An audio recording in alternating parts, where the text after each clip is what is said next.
أعوذ بالله من الشيطان الرجيم. بسم الله الرحمن الرحيم.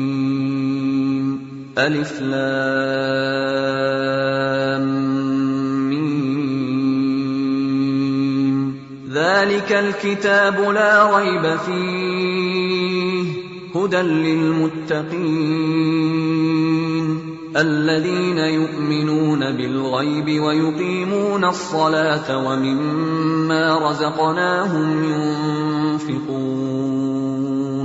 والذين يؤمنون بما أنزل إليك وما أنزل من قبلك وبالآخرة هم يوقنون أولئك على هدى من ربهم وأولئك